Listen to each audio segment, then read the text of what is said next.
As palavras do Ministro da... These were the words of our Minister of the Economy. Now let's speak about the post-COVID economy.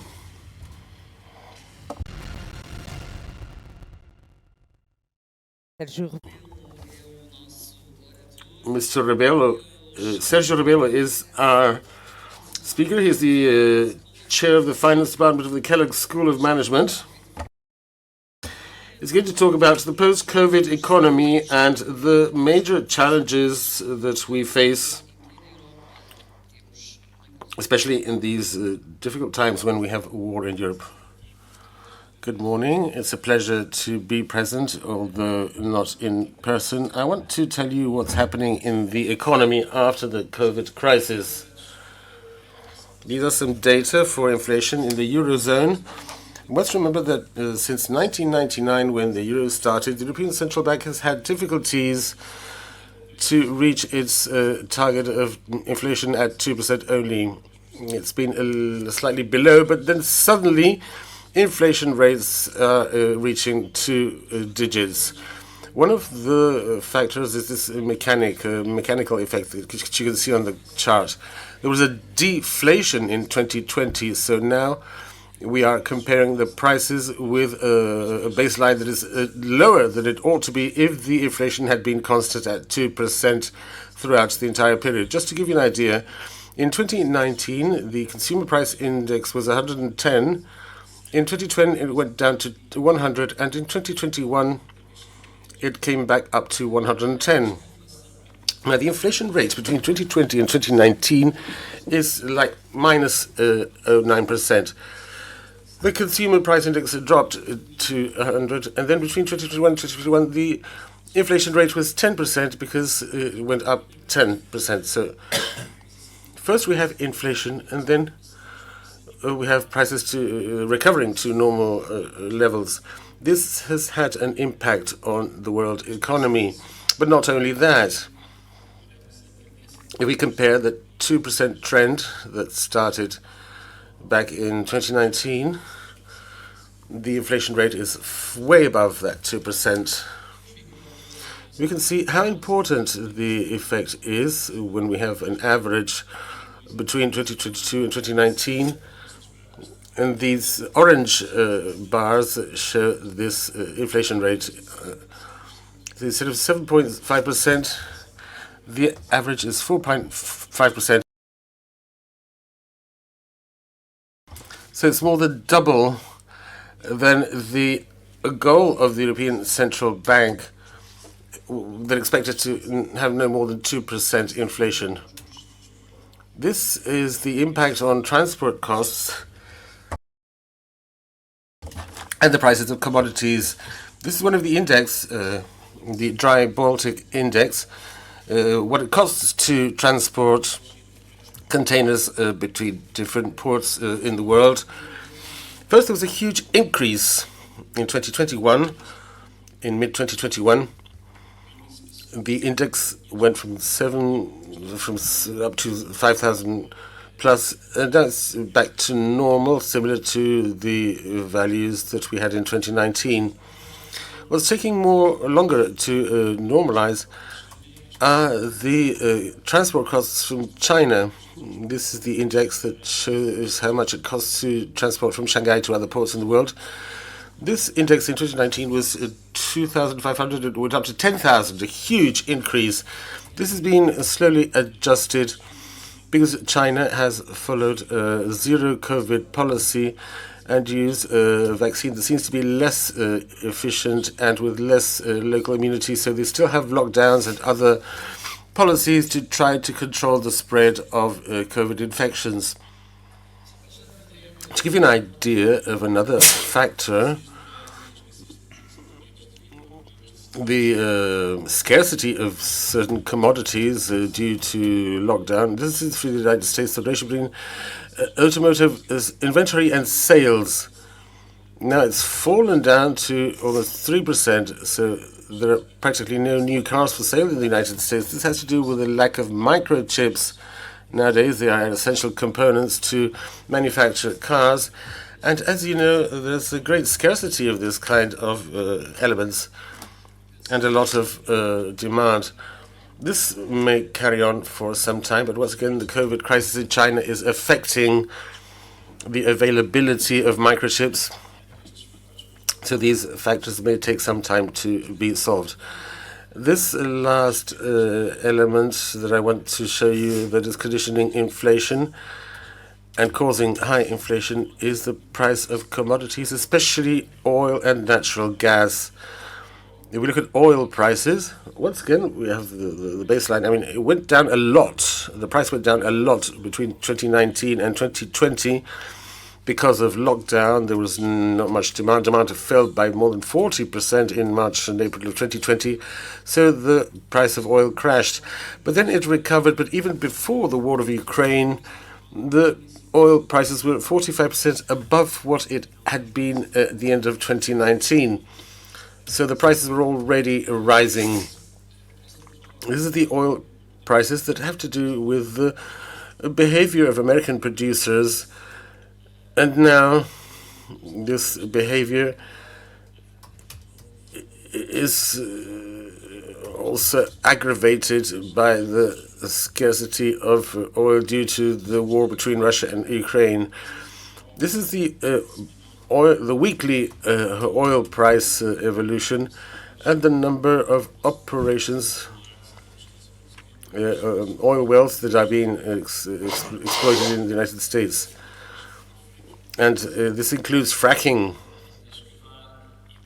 when oil is sought between rocks and so liquid has to be injected.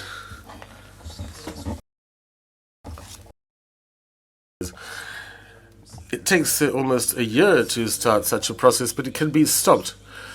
And it's a very flexible kind of production and not like the habitual way of extracting oil. So we have oil wells that are functional and they are evolving with the price of oil. But now that oil is reaching very high prices, more wells are being drilled to produce more oil. This has to do with that many companies almost went bankrupt when the prices crashed in 2020, and these companies could not make it. They didn't survive, and their assets are owned by banks now. It takes a while to restructure this all, and there's also the fear that there may be regulatory impediments and other problems related to this kind of production. So more investment is needed.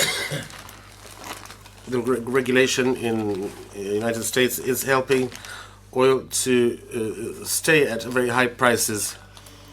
But for Europe, the most important thing is the price of natural gas. Natural gas in Europe and countries like Germany and Italy is normally brought via pipelines from Russia, even before the war in Ukraine. There had been some fluctuations in the supply, which affected the prices. Now the differential is very great between the prices in Europe, the orange curve, and what prices in the United States, where it's the blue. These two markets are different because in the States they have to liquefy the gas to export it to Europe, and it's not the same to send the gas via a pipeline than to have it liquefied and then deliquefied or regassed. The last commodity that I want to show you is the real food price index. This is the consumer price index in real terms. It means that it's adjusted to inflation. We see how this index was first established in 1990, and we now have the highest food prices ever. Some people are going to be affected. This is going to increase hunger and famine, and many developing countries are going to suffer from this. But we might also have some problems of political instability. Please remember that during the last period when the prices were high, this was during the so-called Arab Spring, and there were many demonstrations, and this can have its political effect. I spoke about inflation. Now let me speak about what's happening in the world economy. This is to give you a viewpoint. I'd like to speak about some research on the way in which humans play chess. Like when you play against a computer, no human has managed to beat these chess programs. And we lose for a simple reason, because we have less memory. Computers have huge memory. They can learn all the movements.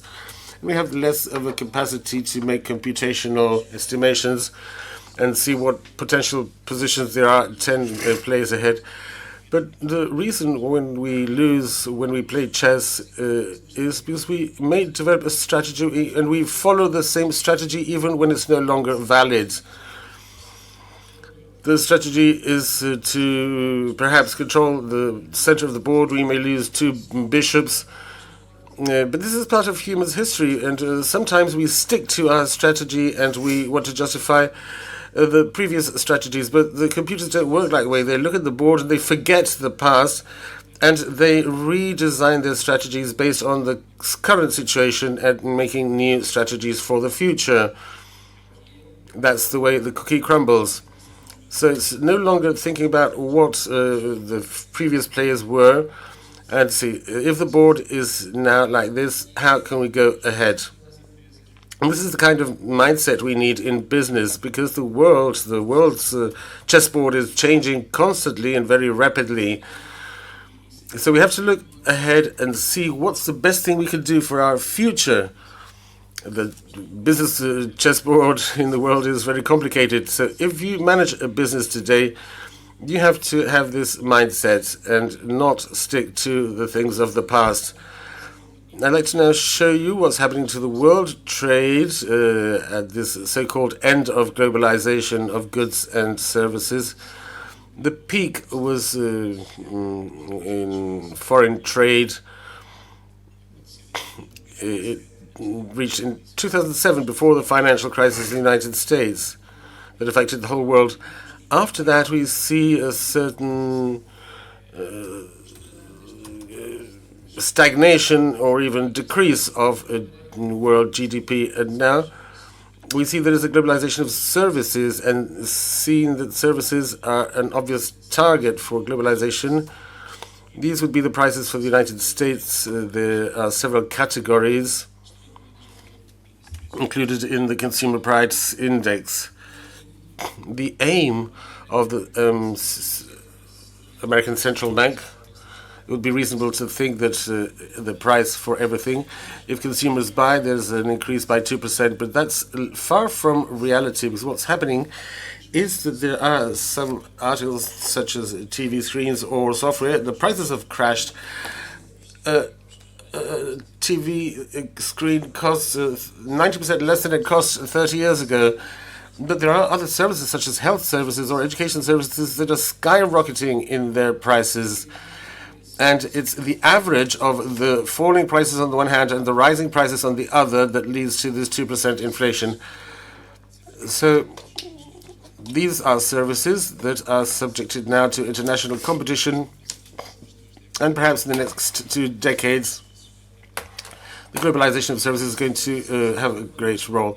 This globalization has had impact by the COVID crisis. We have remote work that is going to establish some sort of a global labor market. We see a spot increase during lockdown, and there was also an increase in e-commerce and e-retail. But telemedicine, that was not very strong prior to COVID, at least in the United States, this had a huge change because of lockdown. Video conferencing and online teaching, like myself here on a screen speaking to you, is far more common now than before the COVID crisis. Then we have fintech, has also increased its global market share. And even the way in which we spend our free time, our entertainment, we use a lot more video streaming and applications like Mirror or Peloton. And this thing about metaverse may make us spend some of our free time using more and more augmented reality technologies. And regarding the digital models, I'd like to tell you about the economic structure that is different to what was normal. Just to give you an example, let's compare a conventional bank to a fintech, to a digital bank. In a conventional bank, if we want to start a bank, the overheads are relatively low. We need to have systems, we need to have contracts, we need to have branding, we need this, that, and the other. But that's relatively simple. But the marginal costs in the conventional system are very high. If I have a bank in Chicago and I want to loan in California, I need to have branches there. I need to hire people in California. I have to advertise locally. So the cost of going to another market is extremely high. So in a conventional bank, data acquisition costs are high, especially if you use a lot of paper. And externalities are low because the customers don't really have much incentive to join this or that bank. But the digital model is totally different. The fixed costs, the overheads are very high, so it's very expensive to set up an app with enough security, facing the risks of cyber attacks and whatnot. And although it's expensive to get these apps, once you have it, the marginal costs are practically zero. If I have a bank in Chicago, it's a fintech, and I want to loan in California, I want to have get deposits in California, it's extremely easy, and the cost is practically zero. The data acquisition costs are very low because a lot of the data are acquired automatically using the apps. And there's an interesting network externality because we can make small payments, like when you go out to dinner together and you split the cost. So there is a tendency to use this, but of course, such a kind of economic structure will incentive natural monopolies. So there's a small number of companies that have a huge market share, and it's a kind of economy that's unfavorable for the smaller operators. This is happening in the United States, and this will not be sustainable. Another aspect of the digital world is this virtuous circle. If we start and have more data than my competitors, I can have better products. These better products will attract more users. These users will give me more data, and so on and on and on. It's a virtuous circle that Google has been using to conquer its dominating position in internet browsing. If we wish to compete against Google, we might design a search algorithm that is similar to Google's, perhaps not as good. And most of what's done has been published. We can hire some scientists and design such an algorithm, but we cannot compete with Google because they have the data that we don't. Those are the data that are the foundation. This happens today, and there are millions of hours of people, and everything is being recorded, and this is their competitive advantage that we cannot beat. So the more data the company have, the more users they will have, and so on and so on and so on, creating a situation of a natural monopoly that is very difficult to manage and to beat. I've spoken about some surprises that happened during COVID and after, and in a way, one of the surprises was the acceleration of the digital transformation. Here we have the share of e-commerce in retail sales in the United States. The second surprise was as COVID started to be less of a problem, so to speak, there was a regression in the trend. So it was a huge peak of e-commerce during lockdown. It seemed to be temporary. This is one of the factors that led to the fall in the price of shares of many e-commerce companies. But the digital acceleration seemed to be temporary. This is the same for Netflix. Netflix lost many subscribers. And once again, it seems that the digital transformation, as we see on the graph, could have been temporary, and people just want to go back to real theaters and see live shows or live games. Peloton is another case. This is the stock price of Peloton going up incredibly during the COVID crisis, and now the prices have gone back to what they were before COVID. In a way, consumers have found that even despite this bike being very high-tech, if it's a stationary bicycle, you're not getting anywhere, you're just burning calories, and people would rather ride a real bicycle in the streets and enjoy the ride. This is another graph to show you the reassessment of the price of high-tech companies. We have the SP5, the 5 largest electronic companies, Amazon, Google, Facebook, whatnot, and the 495 other companies that are, according to Standard & Poor's, in the first 500. Their stock prices have risen enormously, but we now see how these prices have been readjusted downwards due to the same reason, because the acceleration of the digital transformation seems to have been temporary. Let me now talk about an interesting movement in the United States, which is this trend to sell directly to the consumer, D2C, direct to consumer. I bring you this example, a pair of shoes that costs $25 to manufacture. There are some freight costs, some other overheads, but this pair of shoes that cost 25 euros to make is sold to the retail for 100, and then the wholesale price is 50 and the retail price is 100. So Nike's margin is like 25%, but the retail margin is 50%. So what do the Nike managers think at night? That we want to get this margin that is in the hands of the retailer. And that's precisely what's happening. Nike created the Nike Direct app, which has been very successful, so consumers can customize and reserve their pair of shoes or sneakers. And this is the great effort made by Nike to enter this channel and sell directly to the consumer without any mediators in between. These are the results in terms of earnings worldwide.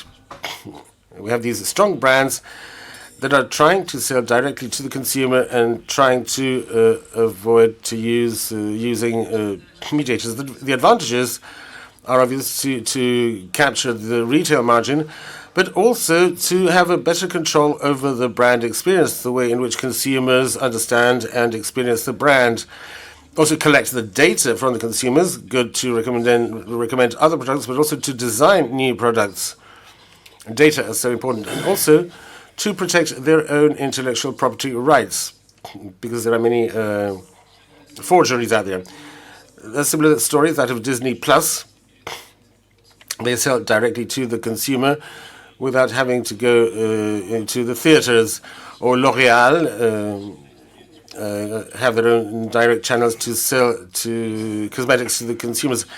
Dyson has a new program called Dyson Live, with the streaming to show how the products are used and how to buy them. So perhaps the world is going to be dominated by two trends. The first one are these digital platforms such as Amazon, Airbnb, OpenTable for restaurants. These are platforms where many companies, small businesses and enterprises can list their products and have access to many consumers. But at the same time, we're going to have the so-called disintermediation trend for large brands selling directly to consumers without the retail vendors. This graph shows us with the back-to-work barometer. These data are from a very sophisticated alarm system that's installed in expensive buildings, but it gives us an idea of how slow the return to work has been and how much the trend of working at home has increased. This is creating the so-called donut effect, for instance, in the real estate market. For the first time, we see that there's a huge rise in low-density areas and a fall in the prices in urban centers, because people, if they only go and work 2 or 3 days downtown, they prefer to live out in the country where they have more space and cleaner air, less traffic. and they only have to go into town once or twice a week. So living in the city center is not as desirable as it used to be. And now let's speak about the relation between remote work and productivity. I'd like to explain an interesting study made at a Chinese call center where 50% of the workers were randomly chosen to work at home. The other 50% were designated to work in person at the call center. The group that worked from home increased their productivity by 13%, which is huge, that you cannot do at the call center. It's a very boring, repetitive job. And this is a huge increase in productivity. And beyond that, the workers who worked from home were not only more productive, they said they were more satisfied with their job, but the study also revealed that for similar jobs, working from home or working from an office, those that stayed at home have less chances of being promoted than those that work from the office. The study also leaves an open question as to whether working from home is good for things that we already know how to do and we can be repetitive, but it could be detrimental if you are given new tasks. For instance, if you have to do something that you have never done before, working from home is not the best way to do that. This is more or less satisfaction index of the workers who works from home, and it has to do with the fact that they don't have to travel to work, to commute. This travel time draws a lot from satisfaction. This is a German study. People say that their life has improved because of this, because they have to spend less time commuting to the job. So living close to the job means that you will have a better life than if you live too far away. Another issue is, given the results of the Chinese study, if workers from home are more productive, how come companies have not adopted this more widely? It's a simple reason. There is a so-called selection effect. If a company announces a vacancy just to work from home, it will attract a kind of worker that is less productive and less motivated.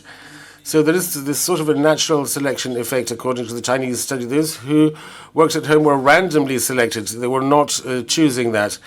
So if we advertise jobs that can only be done from home, we're going to lose a part of the talent that we could attract if it were to be working from the office. So this is another aspect that has led companies before COVID to not invest so much on working from home. And last but not least, I'd like to speak about a large-scale study by Microsoft, very much concerned about remote work. They studied and found that working from home means that we have more blocks of free time without interruptions. And for the kind of tasks that these engineers do, programming and whatnot, these blocks of free time are very valuable. But Microsoft also discovered that working from home reduces the opportunity to collaborate with others. So the idea is that if we were to give all workers some flexibility to work from home, we shall have an increase of satisfaction and productivity. And if we advertise jobs that are just to be made from home, a remote job, we're going to attract less motivated, less productive workers. But we have to be careful. The people who work a lot from home have less chances to be promoted, and we may be perhaps hindering the opportunities for collaboration among workers if we insist too much on remote work. Finally, some data on the changes that are taking place in the world economy and the speed at which these changes are happening. These are data from the list of Fortune 1000 companies, the largest companies in the world. These are the figures that state the percentage of businesses in Fortune 1000 that are new on the list, that they weren't on the list in the previous decade. In the 1970s, about 35% of companies were not on the list in the previous decade. But if we look at the last decade that we have data for, the number goes up to 70%. So 70% of the companies on the Fortune 1000 today are new.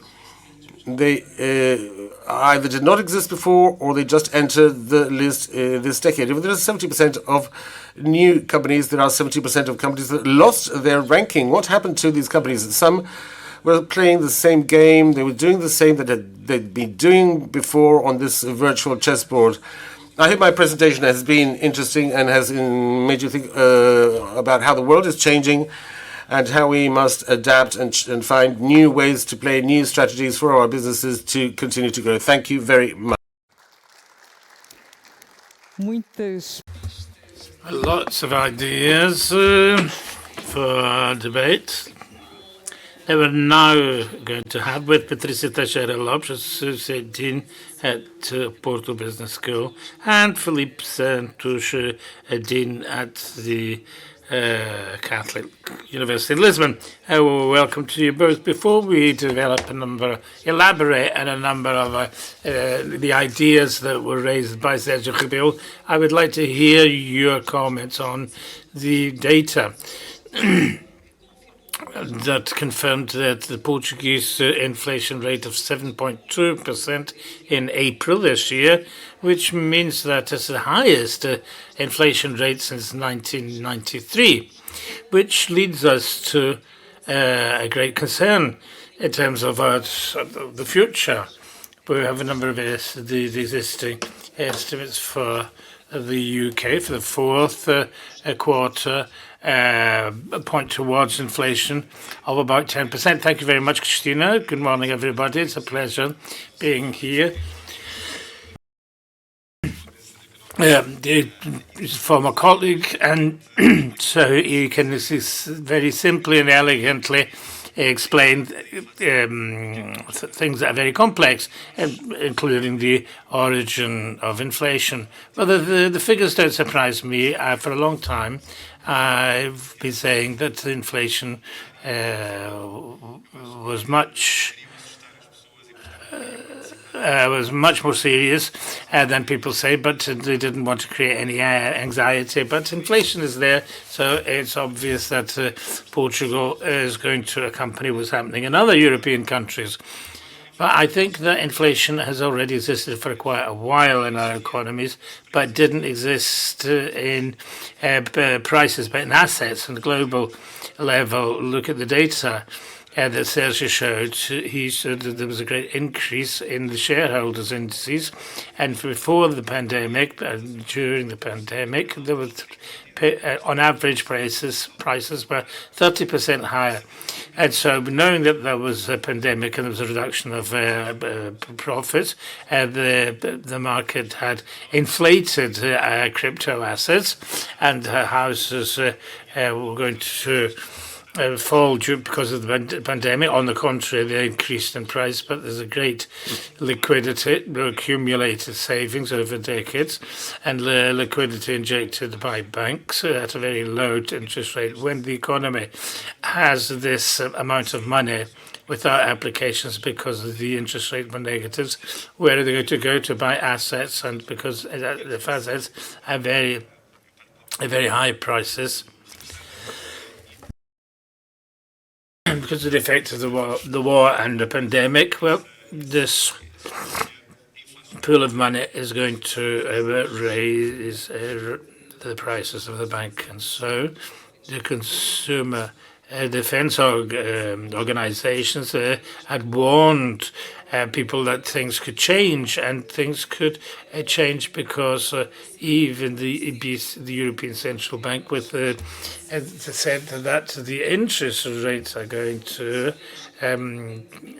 change in July. We know the date, and that the purchase of the debt, the European Central Bank, was the guarantee of all our debt, which meant that on the markets we had credibility that everything can change.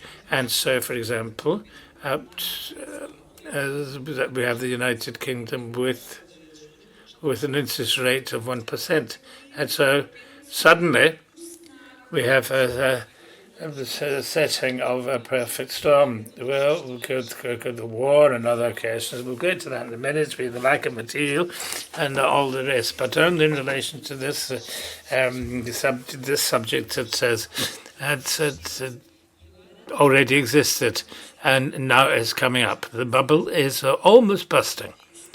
That is it. Good morning, Christina. It's a pleasure being here to sharing this panel with Philippe and hearing Sergio. Good morning to everybody. Well, the bubble has already burst and it's overflowing. But so what is actually happening? And this was in terms of prices, and now this is spreading to the real economy because everything is interconnected. We cannot separate because we have the effect of the pandemic, have done so the effect of a war, which is bringing additional pressure and prices. So we haven't talked about salaries yet, but it's going to have implications on the prices. So inflation that we can see today is here to stay, and the central banks and the European Central Bank has already announced, I've said that the central banks a little later, but are going to take the measures and taking the measures in terms of interest rates in order to control inflation. So we are in a very different context, which is very new. Since last decade, we had similar situations, but for our companies, for managers today, we have a very complicated situation of a high interest rate, which is going to increase the investment costs, and so it's going to affect the profitability of investments in businesses, and it's going to affect the prices, production prices that are going to bring this problem to companies, and this is going to reflect on the economy. So your question was related to the monetary policy. Yes, there will be an increase in interest rates for the European Central Bank and will have repercussions on the economy. And this is going to have to be accompanied. And here we can't have a very great provision, but a great risk that we all know what it is. There are risks of having high interest rates, high inflation rates, and decrease the economy. This is a very great, serious situation, and nobody wants to see that. And the ECB wants to avoid this in Europe, and these as the checks and balances that we're going to have to carry on accompany this. The situation had already started in the past, and so, but there were signs even before the pandemic, but that we have to add two ingredients to this. Things went new, but we have to add two new elements, very new elements in the recent years. In the space of a century, we had a pandemic, another pandemic.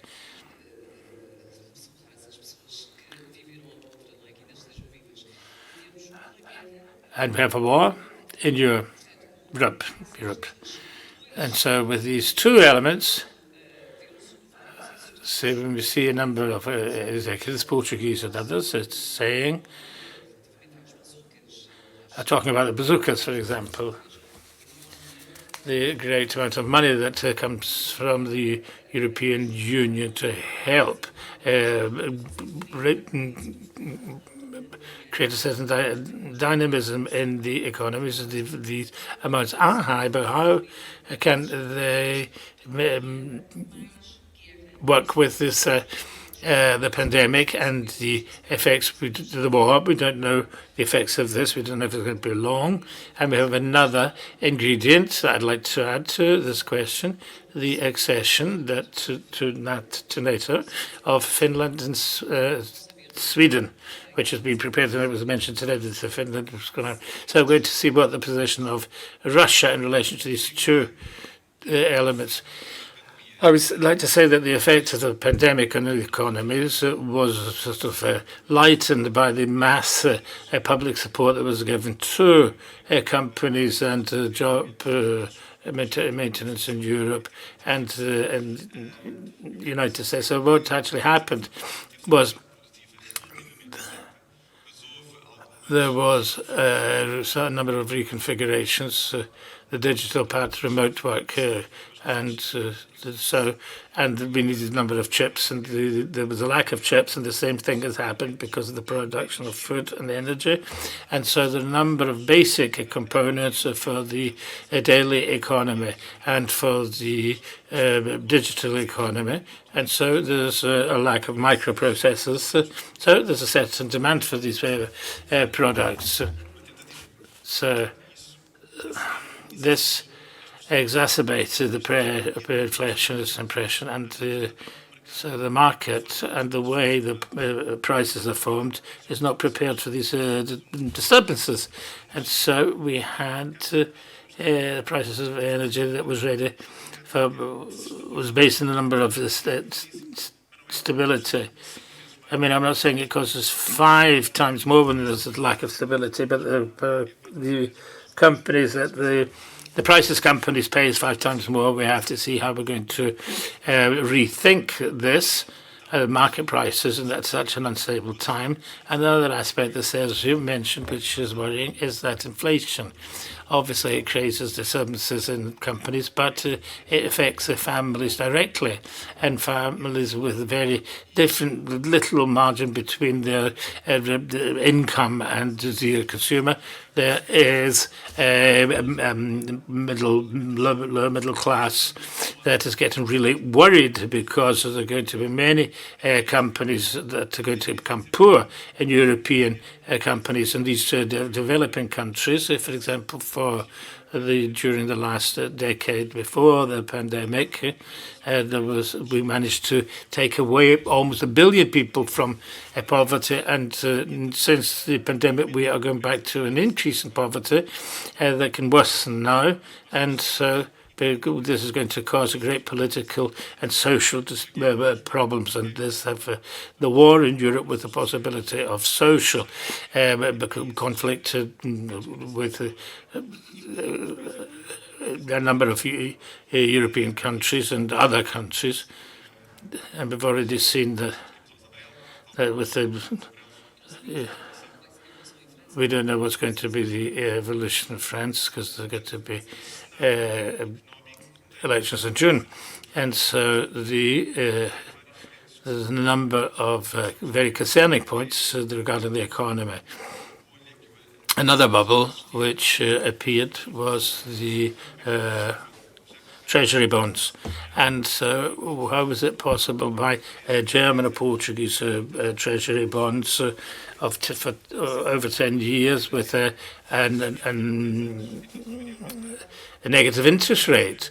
And so with the increase with the inflation, there can be a drop of 20 or 30% of assets, because I'm ready to get 10% for 0% over 10 years, and the assets are increasing. So I would say that they're private equity. And the stock market, but bonds, I would say that there's going to be a correction very soon, and cryptocurrencies, they could also move on because it's a very great speculative bubble. So we're going to have disturbances in the financial market and the real market, and they're very serious. So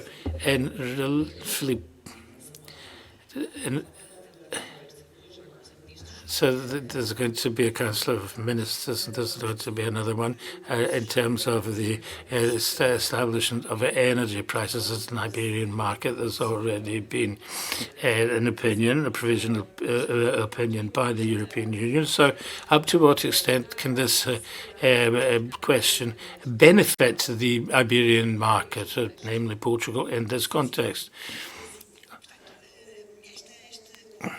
So this agreement that Portugal and Spain is trying to make with Europe in terms of energy, I think that in the short term is going to have a good effect. The companies are going to enjoy this, and consumers, energy consumers, are going to see this favorably because the prices are going to be controlled. Many companies are already a fixed price, so they're not going to benefit much from this because they had already had made their risk coverage under these terms. And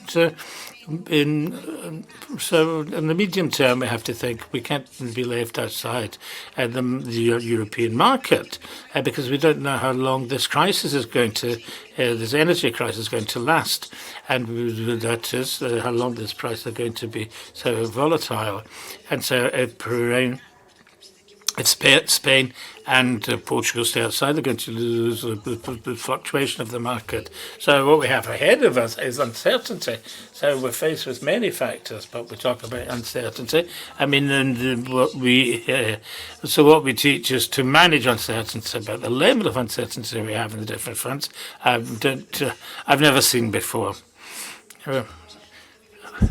We've never been through a situation like this. There are many things at stake, and the energy prices is only one of the aspects. So we have to be aware of all these systems or all these topics. And this is one of the topics that Philippe raised, was the increase of social inequalities, the impact that this is going to have in Portugal. Let's talk about Portugal.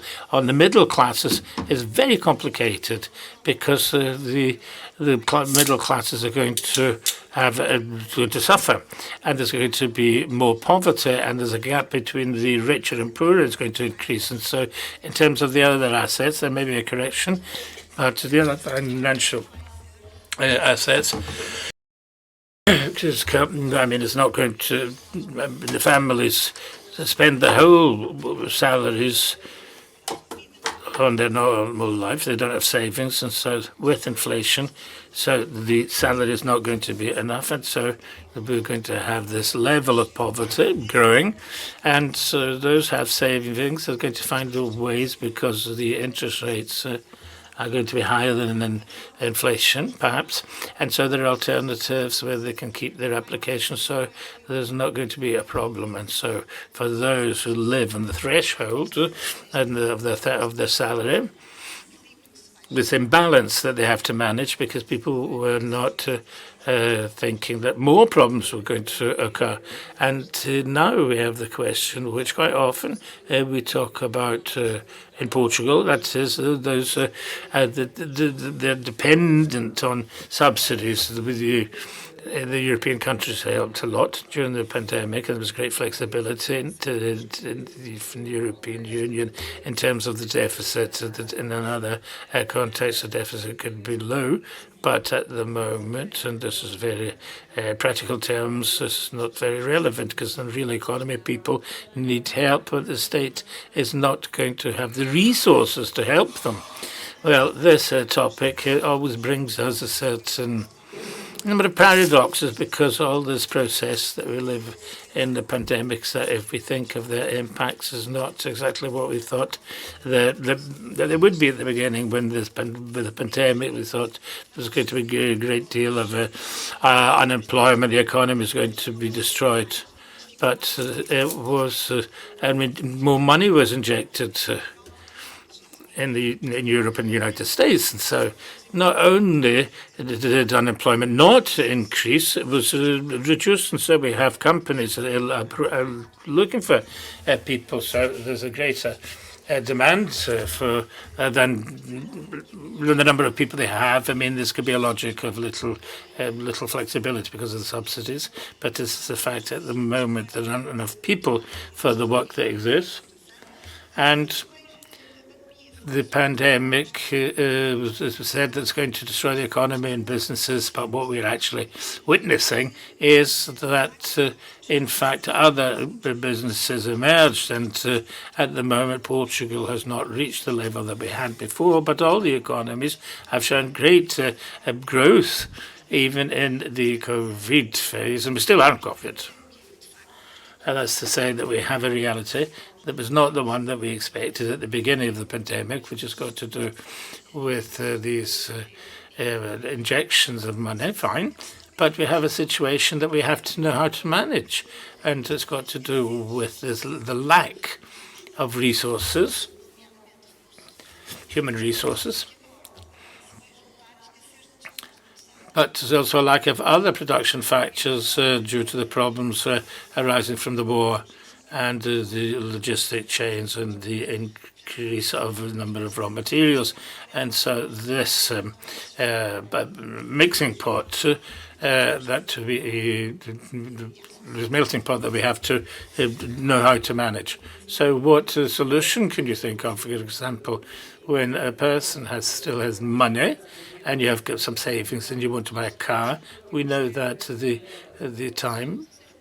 waiting list is 6 months. You have a breakdown, you have a problem in your car, and they said that the product would be into a day or two. It's here in 6 weeks. A practical example: yesterday, the charger of the computer of my son broke down, and so the delivery is expected to be for 6 weeks. So we live in an economy where we had everything ready, everything available, fast food. This is finished. Now we have to, people, individuals, and the companies as well, they're thinking about the business plan, how we're going to manage this. And so they're going to have to understand that we and the companies are going to have to live with what we have. We're going to have to manage with the resources that we have, which are scarcer. And so in terms of the automobile sector, what have we seen with the main brands? We have understood that they didn't enough microchips to produce what they had. They tried to produce the higher sector of vehicles, and so those that give them a greater margin, they managed to maintain their business level. This is a strategy we're seeing in the automobile sector. How they they manage their resources, but they go for higher prices. But still, the lower cars, there's practically no supply in Portugal, and so this is a strategy. So the strategy is the scarcer products, they have to go to a higher level. So what Sergio mentioned, which is a great implications, is different from what we normally hear. And normally we talk about there's more protectionism, and this is happening. But he said that there's a reversal of not products but services. This is an interesting point, and the consequences here are that the factory of yesterday is not the same one as tomorrow, the Alta Europa. We shouldn't be looking for more Alta Europas, but the skills that can be used in Portugal are the Alta Europa of yesterday. So our industrialization policy cannot be one of the let's try and attract factories, but services, digital services, which is happening and which is fundamental and which has the advantage. They have qualified skills of a greater value, which increases the average salaries in Portugal. And so there's industrialization in terms of the globalization of services and the globalization of products, which is an investment which doesn't have much of a future. This is the point that Sergio mentioned, and I think it's a point, and a last point here is that with we're going to see a great rotation of CEOs, which is going to be disrupted, but there's going to be a rotation of leaders because the leaders that were there yesterday and today are not going to be able to deal with the challenges of tomorrow. So there could be a great change in CEO. It's like football coaches. So I'm going to give you a minute each because we don't have much more time.